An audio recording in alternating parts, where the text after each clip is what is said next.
Christmas is viewed as by a lot of people as the greatest Christian occasion of the year. It's a festival of the birth, as a matter of fact, of Jesus, right? As Book of Scriptures have faith in Christians, we of course have faith in the introduction of Jesus Christ.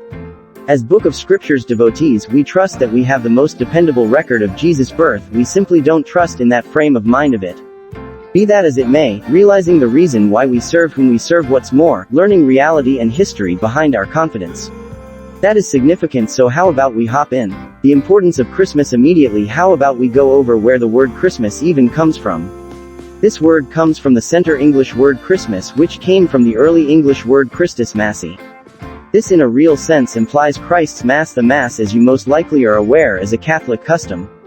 As you will see later in this video, this occasion is vigorously affected, if not absolute, made by the Roman Catholic Church. The set of experiences and arrangement of Christmas many years before the approaching of Jesus Christ, numerous European societies commended what's known as the colder time of year. Solstice, utilizing our schedule months. This would occur around December. However, in a significant number of these societies, these festivals had a great deal to do with the sun and the agnostic sun god. However, like most alleged Christian occasions, that has its underlying foundations in agnosticism. The granddaddy of all was from Rome.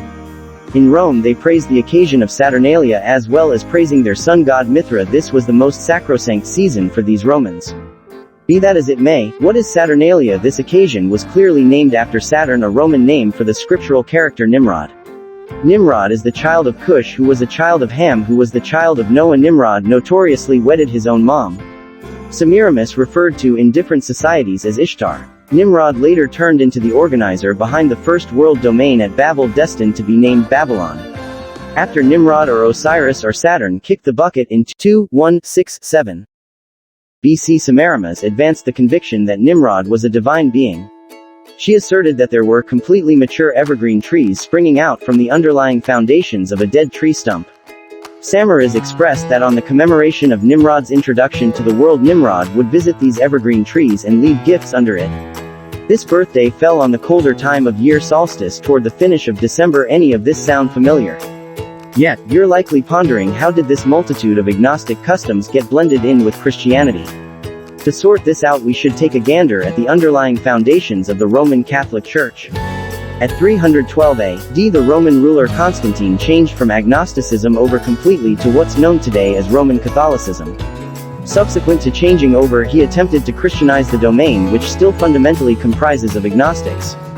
Obviously, individuals don't simply discard their faith that effectively, and he knew this, so he and his adherents consolidated a few agnostic occasions and customs. Furthermore, made their own days off. The individual who picked December 25th as what's referred to now as Christmas was none other than Pope Julius I, the quick replacement to sovereign Constantine. What better method for getting individuals to change over completely to your religion than to integrate their ceremonies into yours? Fantasies about Christmas. Area 1. The wise men went to the trough to see child Jesus. The insightful men very went to the trough. Remembering is significant that the savvy men are not something very similar individuals as the shepherds who were referenced in Luke chapter 2. Jesus was brought into the world in a trough. Yes, also, when he was conceived, the holy messenger of the ruler seemed unto the shepherds in the field, we say. This in Luke chapter 2, verse 8. Furthermore, after the holy messenger enlightened him regarding the rescuer, the shepherds then, at that point, went to Bethlehem to see Christ. It was these folks who proceeded to see child Jesus at the trough. The insightful men, on the other hand, are referenced in Matthew chapter 2. Matthew chapter 2 verse 11. Furthermore, when they were coming to the house, they saw the small kid with Mary his mother, and tumbled down and loved him. The occasions in Matthew chapter 2 verse 11 happened after the occasions in Luke chapter 2 verse 1 to 38. The good book says here that the insightful men went to the house and saw as the youthful youngster. Notice here it says house, not trough. Mary wound up having child Jesus in a trough on the grounds that the finishes were full at the time. However, in Matthew section 2 stanza 11, it obviously states house. This clearly was after Jesus was moved from a trough to a house. Likewise, this refrain alludes to Jesus as a small kid rather than babe, like in Luke chapter 2 verses 12 and 16. So the nativity scenes that we're so acclimated with seeing during this season of the year, they're really inaccurate. The shepherds were not driven by a star, they were directed to the trough by a holy messenger. The astute men who followed the star were absent at the trough when Jesus was conceived. You might be thinking, however, come on, these are simply semantics. Who truly minds whether these photos are off base and who was there at the trough? Perhaps you're correct, yet like we referenced before, realities are still realities. They're significant. We ought to constantly make our decisions in the wake of advancing however much we can about a subject.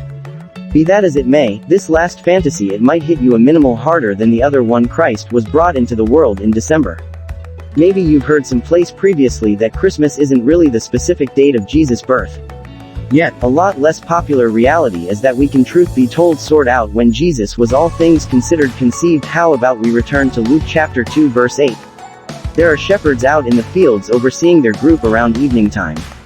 We should contemplate this briefly. Shepherds out in the fields with their group overnight. This is December, quite possibly of the coldest months of the year.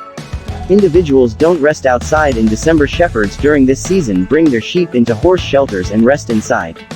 Hence alone, winter is profoundly probably not going to be the time of Jesus' birth. Be that as it may, we should get more unambiguous. Luke chapter 3 verses 21 to 23. These refrains allude to Jesus Christ getting sanctified through water. In refrain 23 we learn that Jesus turned 30 years of age. Presently checking out at John parts 1 and 2, we likewise know 2 or 3 months later Jesus' sanctification there was a Passover. A Passover, as a significant number of you know, is a yearly occasion that happens in the start of spring, for the most part around walk. So utilizing the absolution of Jesus and the Passover as our reference focuses, we should compute Jesus' date of birth. We should begin in reverse from when Jesus passed on at 33.5 years old. Between Jesus' last Passover, we'll call this Passover number 3, and Jesus passing, there are a few things that happen that record for several months correspondingly between the submersion and that first Passover feeling of immersion. We'll call this Passover number 1. A few things happen that can add up to 2 or 3 months.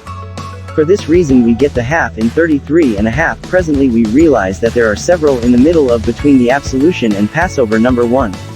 Notwithstanding that's what that we know, Passovers generally come to start with of spring.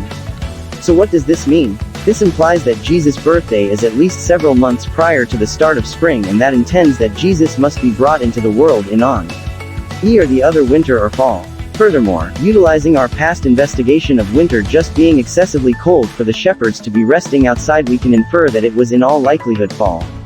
At the point when Jesus was conceived. In any case, how about we truly ensure that by getting much more unambiguous, we should take a gander at a man named Zacharias. Luke section 1 refrain 5. There was in the times of Herod the Lord of Judea a specific cleric named Zacharias of the course of Abiah. Furthermore, his significant other was of the little girls of Aaron, and her name was Elizabeth. Presently, how about we go to Luke section 1 stanza. Furthermore, after those days his better half Elizabeth considered and concealed herself 5 months.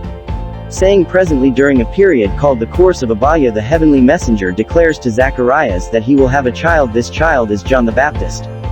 So what is this course of Abiah? To lay it out plainly, there are unique courses of the clerics. These courses are referenced in 1 Chronicles chapter 24. In this rundown of courses, the course of this course happens 2 times each schedule year, in June and in December. So essentially this implies that John the Baptist was imagined in one or the other June or December. On the off chance that he was considered in June, quick forward 9 months of pregnancy. Furthermore, he would be brought into the world in walk of the following year. On the off chance that he was considered in December, quick forward 9 months of pregnancy. Furthermore, he would be brought into the world in September of the following year. Now we know that John the Baptist was a half year more established than Jesus. Luke chapter 1 verse 26. In the 6th month God sends Gabriel to Mary.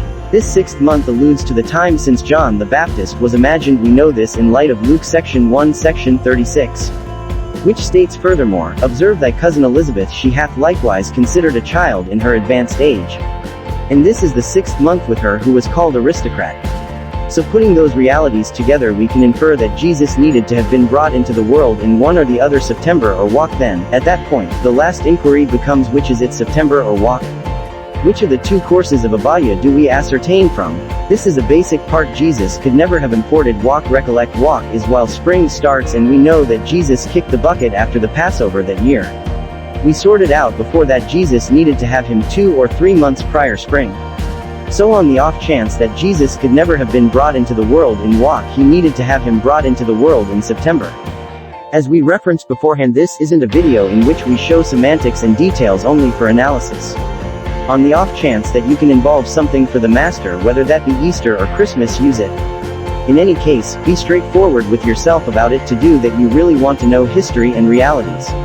I truly want to believe that you gained something from the video. Thank you for watching. God bless.